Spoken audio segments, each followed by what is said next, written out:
was that this risk decision frequently delegated in America, but it was delegated to people who were using a very silly way of judging risk that they'd been taught in some of our leading business schools. So this is a very serious problem this man is raising. The so-called value at risk and the theories that outcomes in financial markets followed a Gaussian curve invariably. It was one of the dumbest ideas ever put forward. He's not kidding either.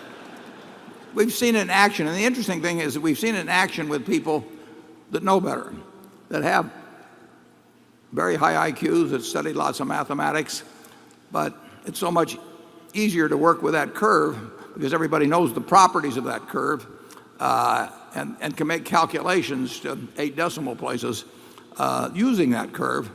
But the only probability is that curve is not applicable to behavior in markets, and people find that out periodically. In 1934, after the Great Crash, well, 1932 and 3, they held these hearings, and they decided that unusual amounts of leverage were one cause of the problem in the 1929, and that it could pose dangers even to the economy. So they gave the Federal Reserve Board the right to establish how much people could borrow against stocks, margin requirements. Which was a very good idea. It was a terrific idea.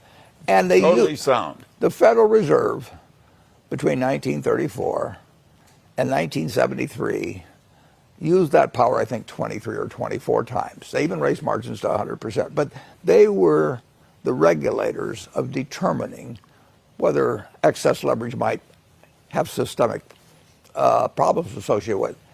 And then, the rule in 1973 or 4 was 50%. The rule today is 50%. It has, in the last 40 plus years, first 40 some years, it had 23 changes. They went to 100%. They went down to 20. All kinds. Wall Street figured out how to get around that. They lobbied through changes in the law, Yeah. so they could have unlimited leverage and keep the transactions off the books and subject to murky accounting. The banks would say, we made it through this, we absorbed all the problems ourselves, and many of us, it won't even take a substantial hit on that. We've tried to do a little to mitigate it ourselves by talking about it, but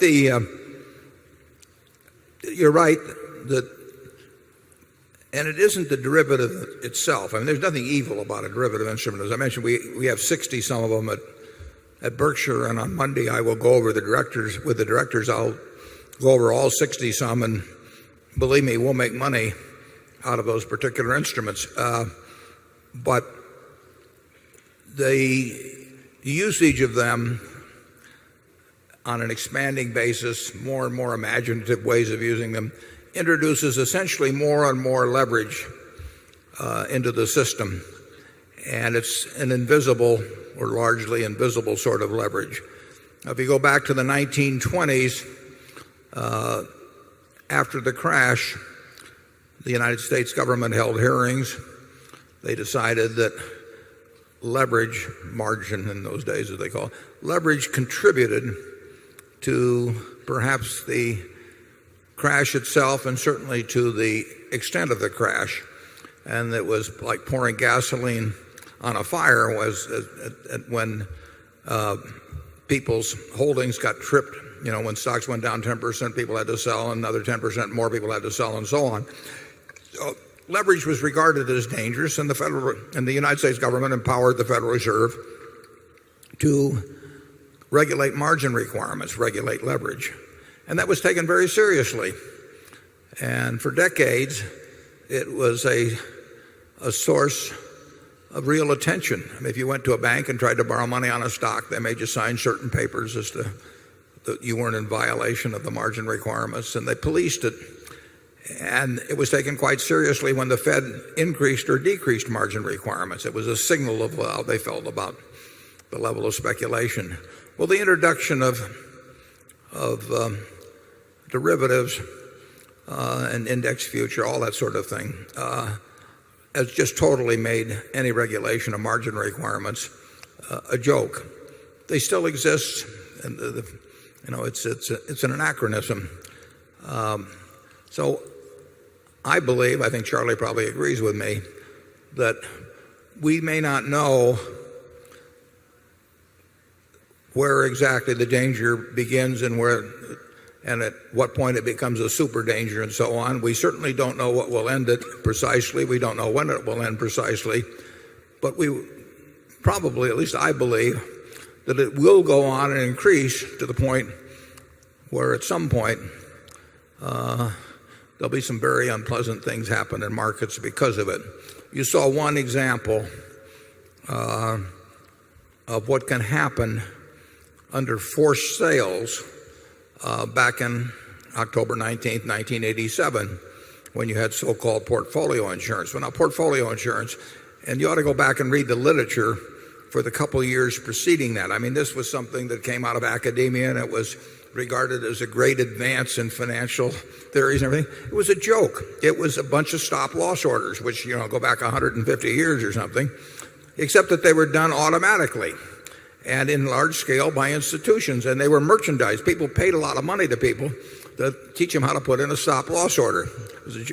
And what happened, of course, was that if you have a whole series of stop-loss orders by very big institutions, you are pouring gasoline on fire.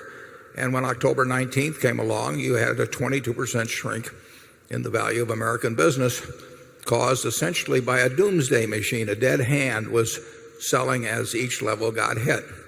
And 3 weeks earlier, people were proclaiming the beauty of this. Well, that is nothing compared. It was a formal arrangement to have this dynamic hedging or portfolio insurance sell things. But you have the same thing existing when you have fund operators operating with billions and in aggregate trillions of dollars leveraged, who will respond to the same stimulus. They have what we would call a crowded trade, but they don't know it. It's not a formal crowded trade. It's just that they're all ready to sell if a certain given signal or a certain given activity occurs. And when you get that coupled with extreme leverage, which derivatives allow, you will someday get a very, very chaotic situation. I have no idea when. I have no idea what the exogenous factor. I didn't know that shooting some archduke, would start World War I, and I have no idea what will cause this kind of a thing. But it'll happen. Charlie? Yeah, and of course the accounting being deficient enormously contributes to the risk.